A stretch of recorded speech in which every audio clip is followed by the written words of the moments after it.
Welcome to the Eden Podcast. This is a special episode on the introduction to the dissertation by Dr. Joy Fleming that she presented at the University of Strasbourg, France.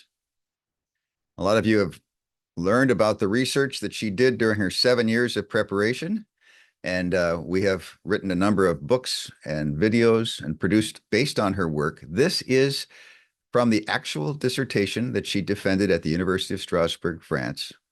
And her dissertation was entitled A Rhetorical Analysis of Genesis 2 to 3, with implications for a theology of man and woman. It was 407 pages long, but I want to take you now to page 7, and we'll start the introduction. By the way, this is the Eden Podcast. I'm your host, Bruce C.E. Fleming. The True 316 Foundation is the home of the Eden Podcast, and the website is true316.com. That's TRU316.com. Let's dive into the introduction. Oh, if you want to get a copy of this, by the way, please do. You can go to the true316.com website and then click on the Resources tab, and then you'll find the dissertation at that point. Now let's dive in. Women and men living in today's modern world with its myriad voices vying for their attention and adherence cannot help but experience a degree of confusion as they attempt to sort out the voices and choose the course they will follow. In the search for identity, an understanding of one's sexual identity is not unimportant, nor is it optional. Sexual identity is not optional, only an elective course for a few interested people. Sexual identity is a part of the personal identity of all who belong to the human race. We all have been born female or male, created by God as such. According to Genesis 1, creation of male and female was, quote, very good. Tov ma'oth in Hebrew. But how is that to be understood? And after that goodness of Genesis 1 is established, where does one go from there? What is humankind, and what is its place in the creation? What is man? What is woman? What is their place together, separately? How do they relate to one another? How do they not relate to one another? Does the Bible really have something to say about these things? In a meeting of Protestant women, especially from the Reformed Church in France in 1981, the view was expressed that, quote, the Bible is uninteresting and not looked at. Another simply said, we don't like what it says, but has what it says about women really been looked at? Answers to this question, if too readily offered, may reveal reliance on unwritten or written official or popular traditions on what the Bible supposedly says. Unverified notions of what key biblical passages mean have all too often led to a demeaning of women. And this is not a recent or local problem. The following sampling from inside and outside of Christendom help to illustrate the scope and difficulty of understanding what God says about women. This will launch us on our study of Genesis 2 to 3 and what is really being said about woman and man therein. Currently in Western Christendom, some see the first chapters of Genesis as revealing that man and woman are equals. Others see one or the other as superior. Some see a theology of subordination of the woman to the man. Some of the differing opinions are based on the following interpretations of the Genesis text.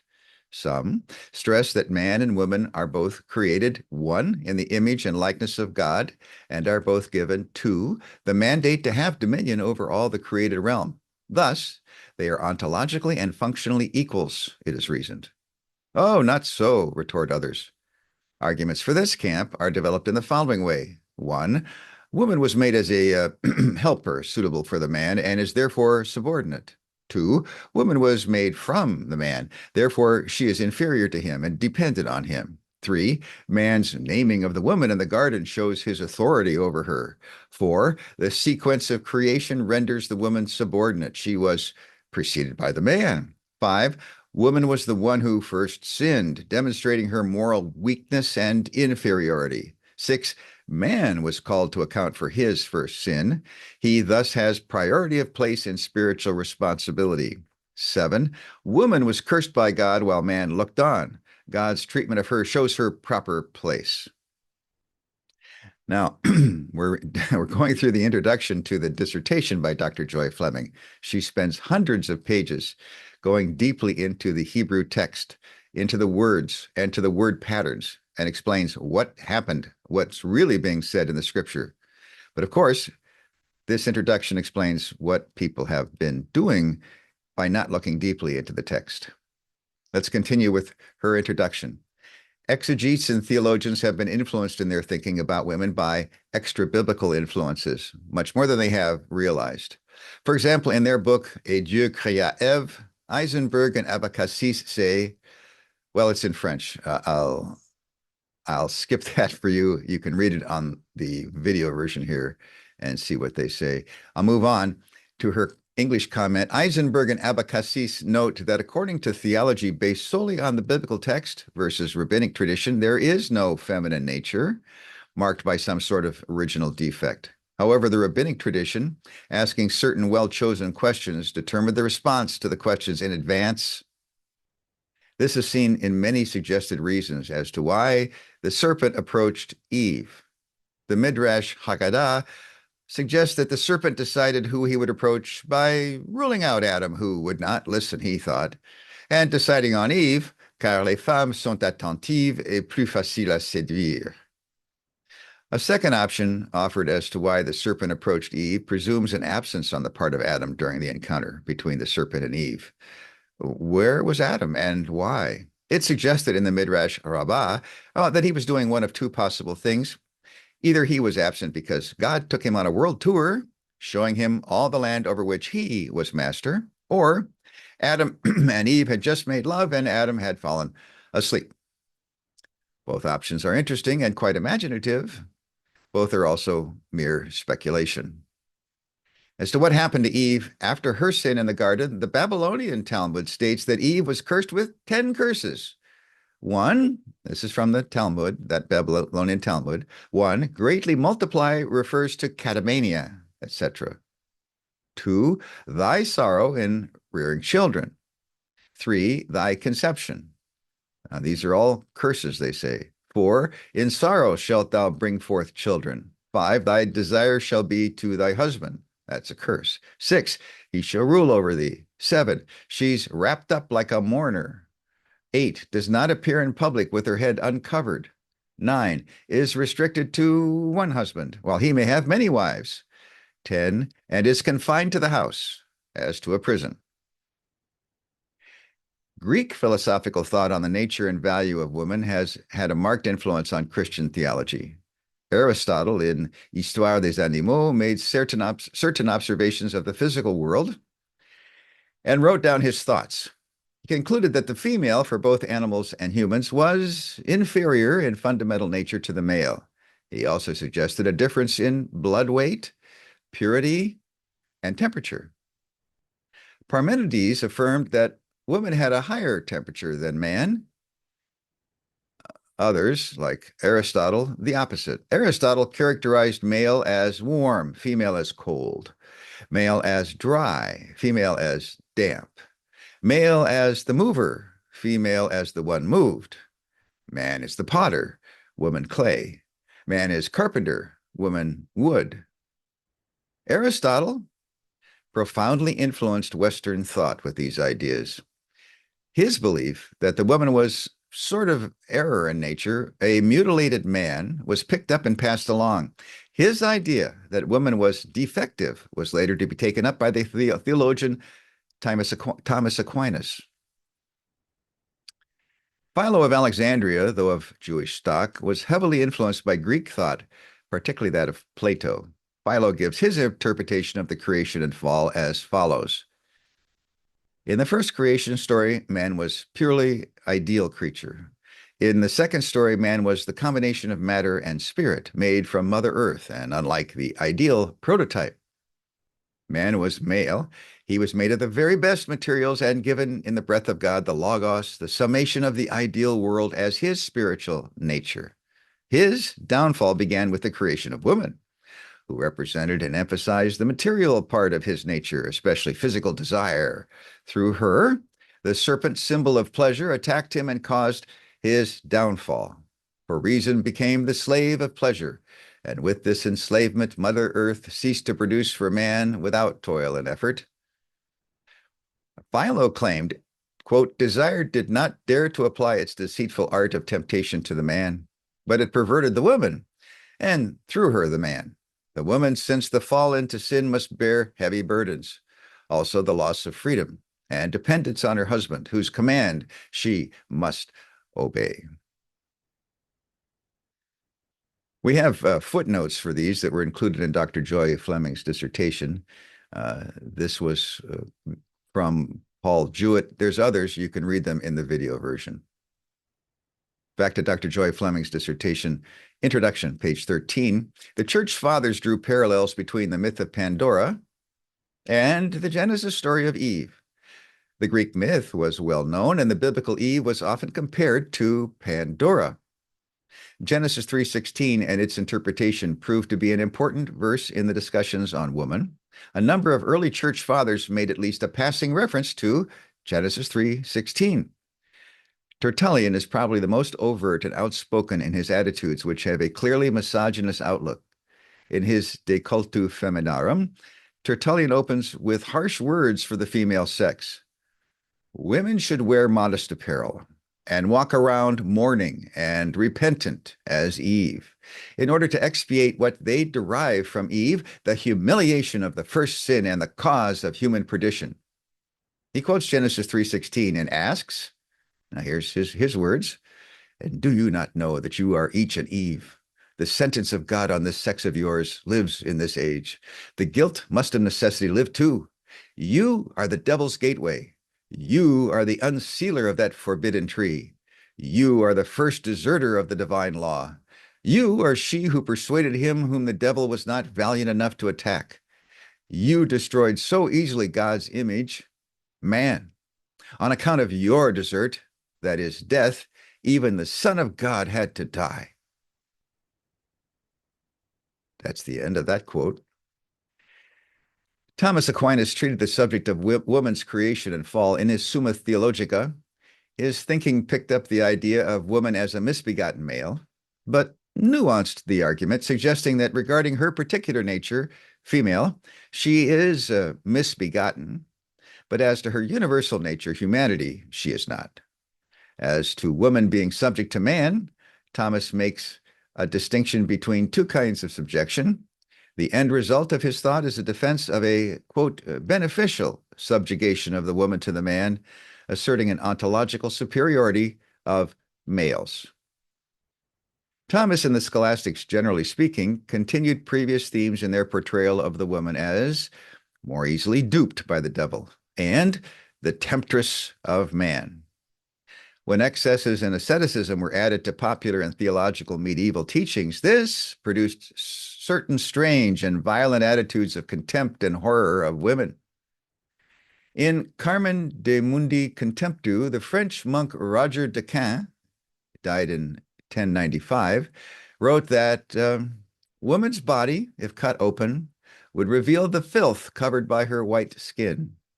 No one would be so foolish as to love a pile of dung covered by a fine red cloth. Likewise with woman, he said, the soul's death, the plague which monks should dread more than any other thing. These caricatures of women, particularly that of her as the ruin of man, reached a feverish peak in the medieval theory of witchcraft. Oh, no, witchcraft was not the invention of Christian misogynists, nor is the demonic element in moral evil necessarily an illegitimate theological concern. But, as summarized by Paul Jewett, this suspicion of the female character inherited from the fathers, infused with elements of folklore and superstition, betrayed the church into some of the most atrocious cruelties ever perpetrated by humans on their fellow humans. This was effected in large measure by Pope Innocent VIII, who, on December 7, 1484, promulgated the bull Summus Desiderationis in answer to questions from German inquisitors. Of all documents ever issued from Rome, imperial or papal, this is said to be the document which caused the greatest shedding of innocent blood, because it assumed any evidence against witches to be incontrovertible. In 1486, the witch's hammer Malleus Maleficarum, a manual for detecting and prosecuting witches, was issued by Dominican inquisitors. It reflected a vile attitude toward women and attacked her essential nature. Woman deceives because she was formed from Adam's rib, and that was crooked. And a chapter is devoted to women's inferiority to men. In the 16th and 17th centuries, the reformers, reacting against certain excesses and abuses they saw in the Roman Church, attempted to reform it by appeals to the Bible and humanist sources. In doing such, they, of course, effected major changes, but they also remained the products of their times in many respects. Martin Luther saw woman's main task as procreation. He was emphatic on her subjection to the man in all things. This he felt to be based both on creation and the fall. So here's some quotes from Martin Luther. Men are commanded to rule and to reign over their wives and families. But if woman, forsaking her position, presumes to rule over her husband, then and there engages in a work for which she was not created, a work which stems from her failing and is evil. For God did not create this sex to rule. Even though a woman may be put in the place of a king, this does not confirm the rule of women, for the text is clear. Thy desires shall be to thy husband, and he shall rule over thee. Genesis 3:16. Woman was created for the benefit of man, that is, for the prudent and sensible training of children. Everyone does best when he does that for which he was created. And that's the end of the quote from Luther. John Calvin saw woman's relation to man as primarily social rather than procreative. She was not a remedy for man's concupiscence, a mere bedroom companion, but she was to share life with him as an inseparable companion. Calvin, nevertheless, was insisted that women are subordinate to men in all things by virtue of their created place and by virtue of the curse of sin that is on them. Woman's created place is inferior to that of man because she was made as a, quote, help for Adam, making her a sort of secondary creature. This applies not only to the marriage relationship, but also in the church. Commenting on 1 Timothy 2:12, John Calvin stated, woman should be prevented from holding the teaching office because it's incompatible with her status as subject to man. There were alternative views being propounded and modeled. Catherine Zell of Strasbourg could express herself well. She also had a very thorough knowledge of the Bible. A comparison of her commentary on Psalm 51 and that of Luther, for example, highlights the detail and care with which she was true to the biblical texts, while Luther tended to use the passage as a platform for expounding his favorite themes. Catherine Zell carefully and systematically elaborated each element of the text with skillful use of numerous related biblical texts. When her husband was excommunicated for having married her by the Catholics, she wrote an open letter to the bishop and vigorously defended clerical marriage. She defended her daring to address the bishop by writing, "You remind me that the Apostle Paul told women to be silent in church. I would remind you of the word of the same apostle, that in Christ there is no longer male nor female.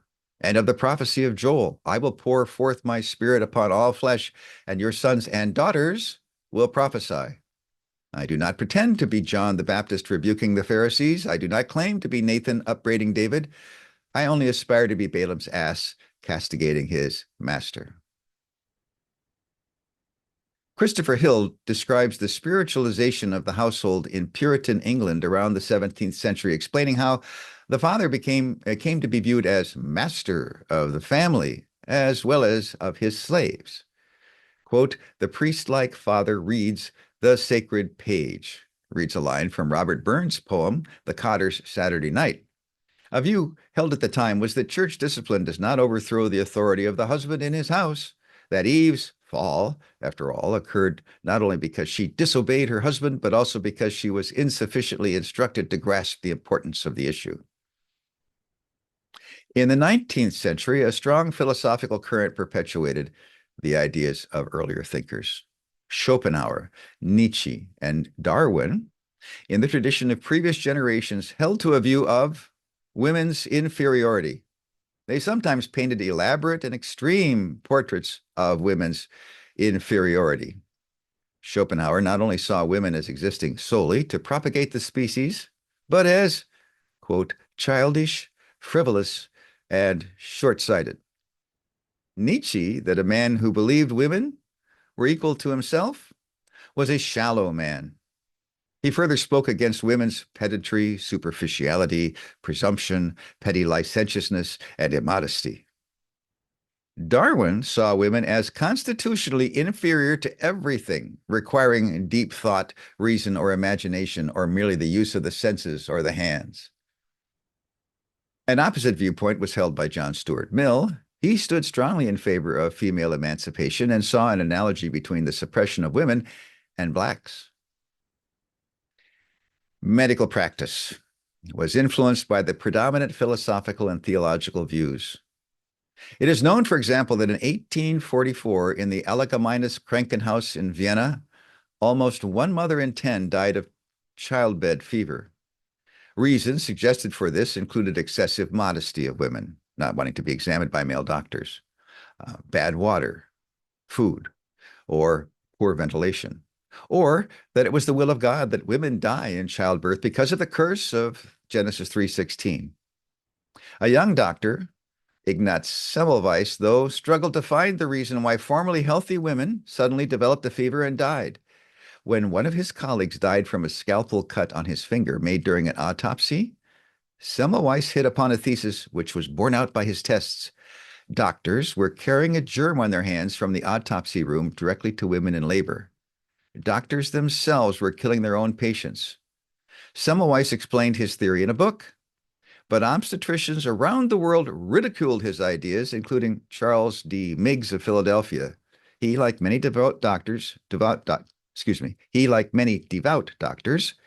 believed that the words of Genesis 3:16, I will greatly multiply your pain in childbirth, in pain you shall bring forth children, meant that woman's fate in labor was sealed and could not be changed. Semmelweis was posthumously honored for his discovery, but tragically, during his lifetime, he broke under the strain of his ridiculing colleagues, whom he regarded as murderers, and was confined to an insane asylum where he died. When ether and chloroform were introduced into obstetrical practice, a similar conflict based on Genesis 3:16 occurred. Natural anesthetics had been used in antiquity, but were later forbidden by the church. A professor of obstetrics, Dr. James Y. Simpson, published the results of his use of chloroform with several difficult births. An article in the Edinburgh Medical Journal in 1847 attacked his practice, saying pain is desirable. Yet there are those bold enough to administer the vapor of ether, even at this critical juncture, forgetting it has been ordered that in sorrow she shall bring forth. Despite the attacks by clergy and doctors, Simpson defended his position theologically, appealing to the deep sleep which the Lord God had caused to fall upon the man during the first surgical operation. Philosophers, clergy, and exegetes in particular are still strongly influenced in the 20th century and 21st century by the worldviews, attitudes, and explications of women's essence and role bequeathed them by previous generations. This is sometimes unwitting. In the case of misogyny, it is detrimental.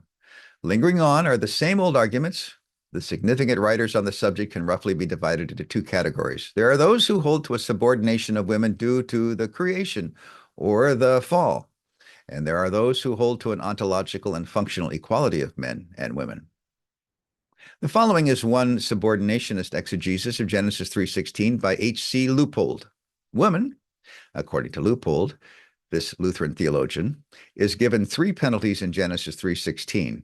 And we have an extended list here. So this is from Leupold. 1, here's the first penalty, pain. Refers to childbirth and other areas laid to her lot. Physical infirmities of a painful kind are in great measure her portion. Because of her more delicate makeup, many things besides cause her a measure of mental and spiritual pain. It's a just retaliation. Itzebon means for Leupold both pain and sorrow. In fact, everything that is hard to bear. This involves frequent conceptions, though, quote, woman will seek to have little of it, close quote. So the second of the three penalties, according to Leupold, is to attraction to thy husband.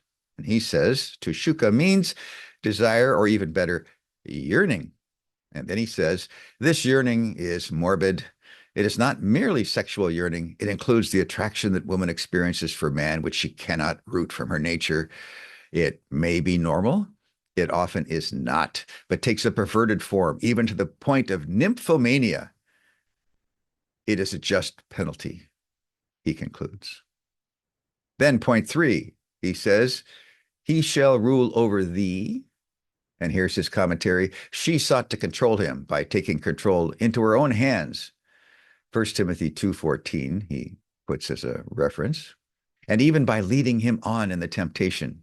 As a result, her penalty is that she shall be the one that is controlled. Man's position in reference to the woman is fixed. He bears the rule. When all is done in the spirit of Christ, such rule is not harsh or unnatural, nor is it canceled. There it expresses itself in such a way that it is not to be felt as a burden, but where sin prevails, such rule may be degraded into a miserable domination such as the East has particularly experienced. God did not ordain this harshness, but man transcended his rights, and sin poisoned a necessary restriction. This word, then, does not reflect the narrowness of the East, but is a wholesome restraint and reminder for womankind. Leupold suggests concerning Genesis 3:17-19, words to the man, that the punishment laid on the man, quote, fits his particular misdeed, because he submitted to his wife, whereas he should have ruled. Therefore he shall experience insubordination on the part of the soil, whereas otherwise he would have exercised complete control. Yeah. There's lots of commentary on that we're able to make later on. That's Leupold. Jewett speaks to the view which blames woman for the fall, or includes exaggerated punishments for her sin. Here's a word from Jewett. The asymmetry between the biblical data and the view which blames the woman for the fall may be seen in the fact that in the Bible it is fallen Adam seeking an alibi who blamed the woman for his folly. In this respect, the theological tradition is little more than an elaboration of Adam's original attempt to expound the truth by obscuring it. We're back to the end now of the introduction by Dr. Joy Fleming. Here are her comments at the bottom of page 23. The cursory survey above reveals the profound historic impact philosophical views alien to the biblical text have had on exegetes and theologians. Rare and hardy are the souls who have not espoused misogynist views, especially when touching on Genesis 3:16. Our task will be to re-examine the text of Genesis 2-3 in its canonical form and attempt to interpret it faithfully. Our task will not be to deal with questions concerning myth and reality, nor will a study be undertaken to attempt to determine answers to questions of dating or authorship. Many books and articles have been written on these questions.